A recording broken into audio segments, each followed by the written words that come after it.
Ya, assalamualaikum warahmatullahi wabarakatuh. Selamat datang di channel kelas biologi SMA. Kali ini kita akan belajar materi biologi lintas minat kelas 11 IPS, bab struktur dan fungsi jaringan tumbuhan, submateri bunga, buah, dan biji. Ya, langsung saja kita masuk ke materi bunga, buah, dan biji. Ya, sebelumnya kita akan bahas materi tentang bunga. Ya, kalau kita lihat sebuah bunga, maka kita akan melihat ada bagian yang warnanya cukup menarik dan ini bentuknya seperti lembaran-lembaran. Kemudian ada juga bagian yang bentuknya memanjang seperti layaknya tangkai. Maka kemudian kita dapat mengetahui bahwa bunga berasal dari modifikasi dari batang maupun daun. Bunga sendiri sebenarnya berfungsi sebagai alat reproduksi pada tumbuhan. Jadi, alat kelamin pada tumbuhan itu adalah bunga dan kalian wajib hafal bagian-bagian dari bunga ya. Ya, untuk mempermudah mempelajari bagian-bagian bunga, maka saya akan melihatkan gambar animasinya. Berikut gambar animasinya. Ya, bagian yang berwarna ini atau ini ya, ini dikenal dengan istilah mahkota bunga. Sedangkan bagian yang hijau yang ada di bawah sini, kalau pada bunga ini yang ini ya, ini adalah kelopak bunga. Dan kemudian ada alat kelamin betina, yang ini ya, dari ujung atas ini sampai bawah. Jadi dari atas ini sampai bawah sini. Alat kelamin ini dikenal dengan istilah putik, dan putik ini adalah alat kelamin betinanya. Sedangkan yang ini maupun ini juga, ini dikenal dengan istilah benang sari, dan benang sari adalah alat kelamin jantan pada bunga. Putik atau alat kelamin betina terdiri atas 4 bagian, yaitu pertama adalah bagian atas, yaitu di sini, dan bagian ini dikenal dengan istilah kepala putik. Sedangkan di bawahnya dari sini kemari ya, jadi ini kepala putik, maka kemari itu adalah tangkai putik. Sedangkan bagian yang menggelembung di sini ini tidak terlalu kelihatan di sini. Ya, bagian yang melembung ini dikenal dengan istilah bakal buah, dan di dalam bakal buah ini ya, kalau dibelah maka kita akan bisa melihat adanya bintik-bintik seperti ini. Ini dikenal dengan istilah bakal biji. Dan seperti tadi saya beritahukan bahwa putik adalah alat kelamin betinanya, maka putik yang merupakan alat kelamin betina akan menghasilkan sel kelamin betina, yaitu ovum atau sel telur, dan sel telur tersebut terdapat di dalam bakal biji. Ya, berikutnya kita bahas tentang alat kelamin jantan pada bunga, yaitu benang sari. Benang sari dibagi menjadi 2 bagian, yaitu pertama adalah yang bagian atas ini dikenal dengan istilah kepala sari, sedangkan di bagian bawahnya ini adalah tangkai sari. Kepala sari nanti akan menghasilkan polen atau dikenal juga dengan istilah serbuk sari, dan di dalam serbuk sari tersebutlah terdapat sel kelamin jantan, yaitu sperma. Ya, tadi telah saya jelaskan bahwa benang sari tersusun atas kepala sari dan tangkai sari. Dan kepala sari ini bentuknya macam-macam ya, tergantung jenis spesies dari tumbuhannya. Ada yang bentuknya seperti ini, ada juga dianimasikan seperti ini ya. Jadi bentuknya bermacam-macam. Yang pasti di dalam kepala sari ini akan dihasilkan serbuk sari atau polen, yang di dalam serbuk sari tersebut akan dihasilkan sperma.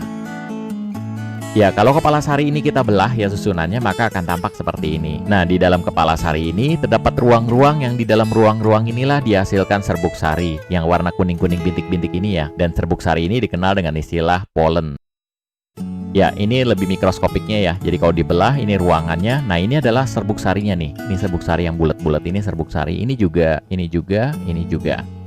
Ya, berikut adalah gambar serbuk sari di bawah mikroskop elektron. Bentuknya tidak harus seperti ini ya, tergantung spesies dari bunganya. Ini juga serbuk sari, jadi bentuknya berbeda dengan yang tadi. Demikian juga ini ya, ini serbuk sari juga di bawah mikroskop elektron. Ya, kepala sari yang telah matang ini nanti dia akan pecah seperti ini ya, dan kemudian serbuk sarinya akan keluar. Ya, ini adalah serbuk sari yang telah matang dan terlihat lebih jelas ya. Ya, selanjutnya kita bahas tentang putik. Putik terdiri atas kepala putik ya, yang ini kepala putik, kemudian ada tangkai putik, di bawahnya nanti ada bakal buah, dan di dalamnya terdapat bakal biji. Kalau ini benang sarinya ya. Dan kalian jangan keliru ya, bahwa bunga itu tidak semuanya ada alat kelamin jantan maupun betinanya. Ada bunga yang hanya alat kelamin jantan doang, ada juga bunga yang hanya terdapat alat kelamin betinanya saja. Namun umumnya bunga tersusun atas 2 alat kelamin dalam satu bunga. Ya, kalau ini kepala putik, maka ini adalah tangkai putik, ini ovariumnya atau bakal buahnya. Ya, kalau kita lihat yang aslinya seperti ini ya. Ini adalah kepala putiknya, kemudian ini adalah tangkai putiknya. Kemudian ini apa? Ini adalah benang sarinya, hanya dia nempel gabung menjadi satu dengan tangkai putik.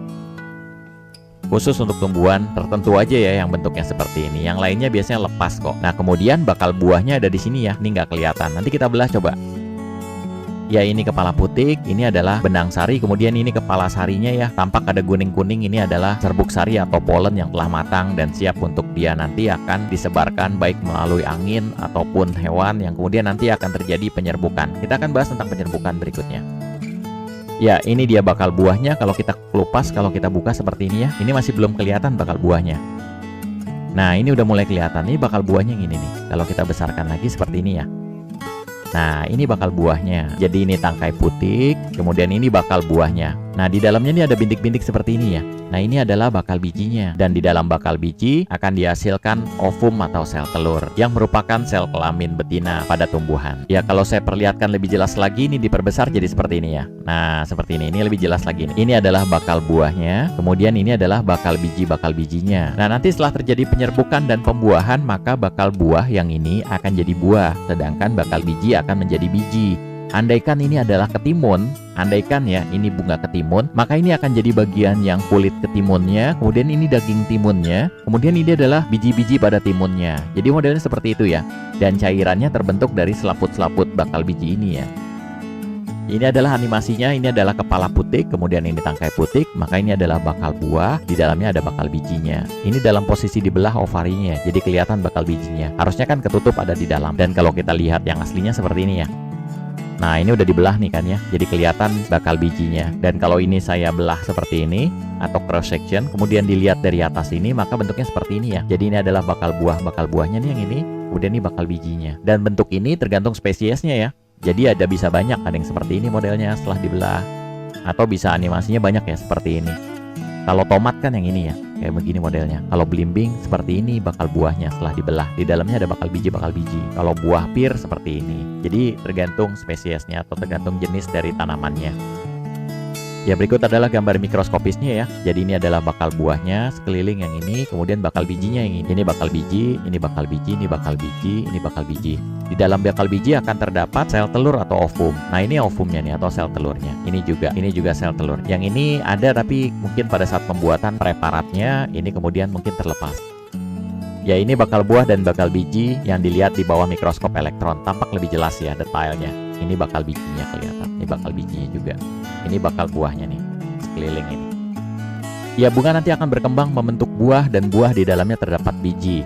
Nah, sebelum terbentuknya buah dan biji, maka harus didahului oleh peristiwa yang namanya penyerbukan dan pembuahan. Penyerbukan itu adalah jatuhnya serbuk sari ini di kepala putik. Boleh pada satu bunga yang sama atau kemudian bisa juga ke bunga yang lain tapi spesies yang sama ya. Kalau misalnya ke spesies yang berbeda, misalnya ini adalah bunga pohon jambu, kemudian ini serbuk sarinya, kemudian jatuh di pohon mangga, yang nggak akan bisa tumbuh membentuk buah karena beda spesies. Seperti itu. Jadi serbuk sari ini pada saat jatuh ke kepala putik, itu disebut sebagai penyerbukan. Kapan kemudian serbuk sari bisa terlepas dari kepala putik? Pada saat serbuk sarinya telah matang. Nah, pada saat kemudian serbuk sari matang, maka kepala sari pecah seperti ini nih. Maka serbuk sari akan ada di permukaan seperti ini. Dan kemudian ini bisa terlepas dan kemudian terjadi penyerbukan. Dan berdasarkan faktor penyebab sampainya serbuk sari di kepala putik, maka penyerbukan dapat dibagi menjadi 4 macam, yaitu pertama zoidiogami, anemogami, hidrogami, dan antropogami. Kita bahas satu persatu ya. Kita mulai dari zoidiogami.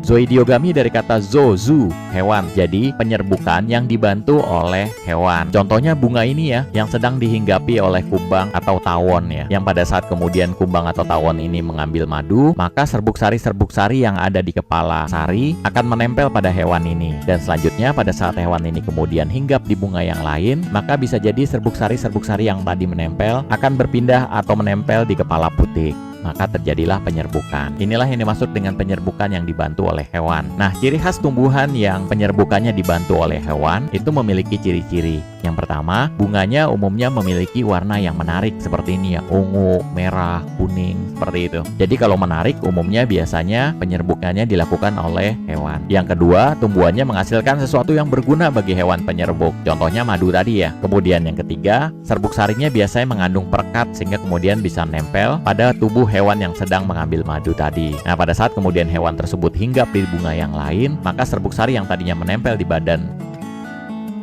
Ya, ini contoh gambar hewan yang permukaan tubuhnya ditempeli oleh serbuk sari-serbuk sari. Ini serbuk sari semua ya. Ya, selanjutnya adalah anemogami. Anemogami adalah penyerbukan yang dibantu oleh angin. Ciri khas tumbuhan yang dibantu penyerbukannya oleh angin adalah yang pertama, bunganya umumnya tidak bermahkota. Kenapa tidak bermahkota? Karena kalau ada mahkota, itu akan menghambat angin untuk menerbangkan serbuk sari-serbuk sarinya. Maka mahkotanya umumnya tidak ada. Yang kedua, kedudukan serbuk sarinya biasanya bergantungan. Ini benang sari semuanya nih. Maka kemudian pada saat ada hembusan angin, ini akan bergerak, bergetar, maka kemudian serbuk sari akan terlepas dan kemudian dibawa oleh angin. Ciri khas tumbuhan berikutnya yang dibantu penyerbukannya oleh angin adalah serbuk sarinya banyak dan ringan. Banyak, kenapa harus banyak? Karena kalau sedikit maka peluang untuk terjadinya penyerbukan akan semakin berkurang. Kemudian serbuk sarinya juga ringan, sehingga kemudian mudah dibawa oleh angin. Selanjutnya, kepala putiknya harus besar, sehingga kemudian peluang untuk serbuk sarinya menempel di kepala putik menjadi lebih besar juga. Selanjutnya, antropogami, yaitu penyerbukan yang dibantu oleh manusia, dari kata antropo ya. Penyerbukan yang dibantu oleh manusia ini disebabkan karena vektor atau makhluk hidup yang membantu penyerbukannya itu telah punah. Contohnya adalah bunga vanili ini. Vanili ini sebenarnya penyerbukannya dibantu oleh serangga, tapi karena serangganya kemudian telah punah, maka kemudian penyerbukannya dibantu oleh manusia, sehingga kemudian terjadilah penyerbukan dan pembuahan sehingga dihasilkan buah. Buah vanila ini enak ya, buahnya seperti ini nih. Nah, kemudian di buahnya ini akan dihasilkan biji di dalamnya, dan biji ini diselimuti oleh struktur putih lembut seperti ini ya. Dan pada saat ini dimakan, ini enak kali. Nah, cara penyerbukannya tuh gampang ya. Jadi pertama kali kita hanya menggunakan kuas aja, kemudian kuas ini akan dicolek atau disapu pada kepala sari, maka kemudian serbuk-serbuk sari akan menempel pada kuas. Selanjutnya, kuas kemudian ditempelkan pada bunga betina yang mengandung atau memiliki putik, maka kemudian terjadilah penyerbukan. Ya, setelah terjadi penyerbukan di mana serbuk sari jatuh di kepala putik, maka kemudian serbuk sari ini akan tumbuh memanjang hingga ke bawah, yaitu ke arah bakal buah yang ada di sini ya. Dan struktur yang memanjang ini dikenal dengan istilah buluh serbuk sari. Kalau kita lihat animasinya seperti ini ya. Jadi ini serbuk sari seperti ini. Nanti dia akan membentuk struktur yang memanjang seperti ini. Nah, pada saat kemudian membuat struktur yang memanjang tersebut, dia akan tumbuh jauh menuju bakal buah, dan kemudian dia akan menuju ke bakal biji, karena di dalam bakal biji terdapat sel telur atau ovum. Dan pada buluh serbuk sari yang memanjang ini akan terdapat sel sperma pada ujung buluh serbuk sari, yang fungsinya pada saat kemudian telah sampai buluh serbuk sari pada bakal biji, maka sperma pada buluh serbuk sari ini akan membuahi sel telur atau ovum. Maka terjadilah peristiwa pembuahan, yaitu di mana terjadinya peristiwa peleburan antara sel kelamin jantan yaitu sperma pada buluh serbuk sari dengan sel kelamin betina atau ovum pada bakal biji. Ya, ini gambar mikroskopis dari buluh serbuk sari, di mana kemudian ini adalah serbuk sari atau polen, yang kemudian ini adalah buluh serbuk sarinya, dan kemudian ini adalah sel spermanya ya. Ya, ini kepala putik ya. Dan ini secara mikroskopis, di mana kemudian ini kepala putik, sel-selnya. Kemudian ini adalah serbuk sari yang warna pink ini ya. Dan kalau kita lihat ada struktur yang memanjang seperti ini nih. Nah, ini dikenal dengan buluh serbuk sari. Dia akan kemudian turun ke bawah tubuh ya, sampai ke bakal biji. Dan setelah sampai di bakal biji, maka seperti yang telah saya jelaskan tadi, bahwa pada bakal biji akan dihasilkan sel telur, yang ini yang warna kuning ini ya. Yang ini nih kalau dibesarkan lagi. Maka sperma ini kemudian nanti akan membuahi sel telur, di mana struktur bergabungnya antara sel kelamin jantan dengan sel kelamin betina ini dikenal dengan istilah zigot. Kemudian zigot akan berkembang membentuk embrio. Ya, setelah terjadi penyerbukan dan pembuahan, maka bakal biji akan berkembang menjadi biji, sedangkan bakal buah yang di pinggirnya ini akan berkembang menjadi buah. Jadi kalau saya ibaratkan ini adalah bunga tomat, anggap ini tomat ya, walaupun ini bukan. Maka bakal buah yang ini akan jadi bagian dari daging buah yang biasa kita makan, termasuk kulitnya ya. Sedangkan bakal bijinya yang ini akan berkembang menjadi biji seperti ini. Nah, bagaimana dengan bagian-bagian bunga yang lain, seperti misalnya mahkota bunga? Bagian-bagian bunga yang lain biasanya akan layu dan gugur, tapi biasanya akan tetap terdapat sisa-sisanya ya. Contohnya adalah ini. Ini adalah bekas kelopak bunganya. Sedangkan di tomat juga biasanya di sini ada ujung bintik titik di sini ya. Nah, titik itu adalah sebenarnya kepala putih, sisa-sisa dari bunga.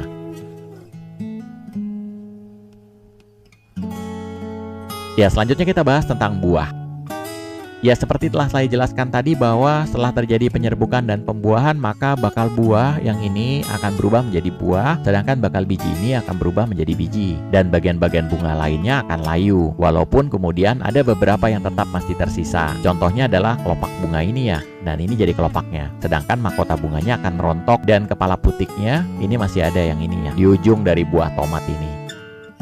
Oh ya, tidak selamanya kemudian bakal buah menjadi buah atau daging buah yang bisa kalian makan ya. Ada juga kemudian bakal buah ini berubah menjadi kulit buah, contohnya yang ini, manggis. Jadi kalau kita lihat, ini adalah bakal buahnya yang kemudian menjadi kulit dari buah manggis, sedangkan bakal bijinya akan menjadi biji. Kemudian yang putih-putih ini yang kita makan ini apa? Yang putih-putih ini berkembang dari selaput bakal biji yang kemudian berkembang menjadi berair seperti ini dan manis, dan yang biasa kalian. Dan ini kelopaknya yang kelihatan.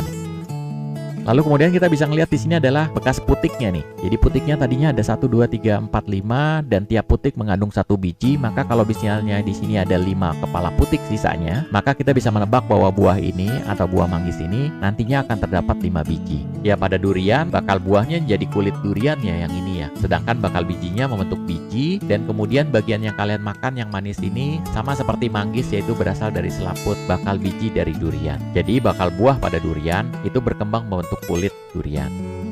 Pana mangga bakal buahnya menjadi buah yang kalian makan. Jadi ini dari sini sampai sini ini adalah bakal buahnya yang kemudian berkembang jadi bagian yang bisa kalian makan. Sedangkan bakal bijinya berubah menjadi biji. Ya, bagian-bagian pada buah yang harus kalian hafalkan adalah bahwa buah itu dibagi menjadi 2 bagian, yaitu pertama perikarp yang berasal dari bakal buah. Selanjutnya bagian kedua adalah biji pada buah yang berasal dari bakal biji. Nah, perikarp sendiri atau bakal buah yang kemudian berkembang menjadi buah tadi dibagi menjadi 3 bagian, yaitu exokarp dari kata exit berarti bagian buah paling luar atau yang biasa kalian kenal sebagai kulit buah. Kemudian mesokarp itu adalah daging buahnya. Kemudian endokarp itu adalah lapisan yang paling dalam. Kalau pada alpukat, biasanya sebelum bijinya kita menemukan selaput yang berwarna coklatnya. Nah, itu adalah endokarpnya. Mesokarpnya yang kita makan. Exokarpnya itu adalah kulit dari alpukat. Sedangkan bijinya yang ini yang biasa yang kalian lihat ya. Mangga juga demikian. Bagian luarnya dikenal dengan istilah exokarp. Nama lain dari exokarp itu epikarp ya. Epi itu tepi, sama aja ya, jangan bingung. Kemudian bagian daging buah yang kalian makan itu adalah mesokarp. Sedangkan endokarpnya itu adalah bagian yang berbatasan antara biji dengan daging buah. Umumnya biasanya dia keras ya, dan di dalamnya baru terdapat biji. Ya, ini yang aslinya ya. Ini exokarp, ini mesokarp. Endokarpnya yang lapisan yang coklat ini ya. Pada tomat, ini exokarpnya yang luar, yang sini ya. Kemudian ini adalah mesokarpnya, endokarpnya yang di pinggir ini ya. Ini endokarpnya nih. Kemudian bijinya yang ini. Ya, kalau rambutan ini adalah exokarpnya yang bagian luar yang ini, kemudian mesonya yang kuning ini ya, endokarpnya yang kulit yang kayak telur ini yang putih ini nih. Sedangkan ini bakal bijinya berkembang menjadi biji, kemudian selaput bakal bijinya berkembang menjadi buah yang biasa kalian makan pada rambutan. Ya, ini exokarp, ini meso, endonya yang bagian di sini ya. Ini bijinya. Ya, selanjutnya kita akan bahas tentang biji. Ya, biji tersusun atas kotiledon atau endosperm atau dikenal juga dengan istilah cadangan makanan serta embrio. Jadi di dalam biji tersusun atas 2, yaitu embrio. Embrio ini terbentuk dari perkembangan zigot ya, dimana zigot merupakan hasil dari peleburan antara sel kelamin jantan dan sel kelamin betina yang membentuk zigot, dan kemudian zigot berkembang menjadi embrio. Nah, embrio pada biji itu yang ini ya, ini embrio nih. Jadi kalau kita nemu kacang kemudian kita belah menjadi 2, terkadang kita menemukan struktur seperti tumbuhan yang kecil. Nah, ini embrio namanya. Selain embrio itu adalah kotiledon. Yang ini kotiledon ya. Dua-duanya ini besar ini nih. Nama lain kotiledon adalah endosperm dan fungsinya yaitu sebagai cadangan makanan pada biji. Ya, biji itu ada yang bisa dibelah menjadi 2 dengan sangat mudah ya, seperti ini. Ada juga yang tidak, seperti misalnya jagung. Ini kan tidak bisa dibelah 2 menjadi mudah seperti ini ya. Kalau ini emang udah ada alurnya. Jadi kacang merah ini karena telah ada alurnya pada bijinya, maka bisa dibelah menjadi 2 dengan mudah, membentuk 2 keping biji. Nah, tumbuhan yang bijinya bisa dibelah menjadi 2 dengan mudah karena telah ada alurnya, ini dikenal dengan istilah tumbuhan dikotiledon atau dikotil, yaitu tumbuhan berkeping biji 2. Sedangkan tumbuhan yang bijinya tidak bisa dibelah dengan mudah menjadi 2, itu dikenal dengan istilah monokotil. Mono itu kan 1 ya, kotil, kotiledon, jadi biji, berkeping biji 1, seperti itu. Jadi jagung adalah contoh dari tumbuhan berkeping biji 1, sedangkan kacang merah adalah merupakan contoh tumbuhan berkeping biji 2. Kalau beras bisa dibelah dengan mudah atau tidak? Tidak bisa, karenanya padi termasuk tumbuhan monokotil atau berkeping biji 1.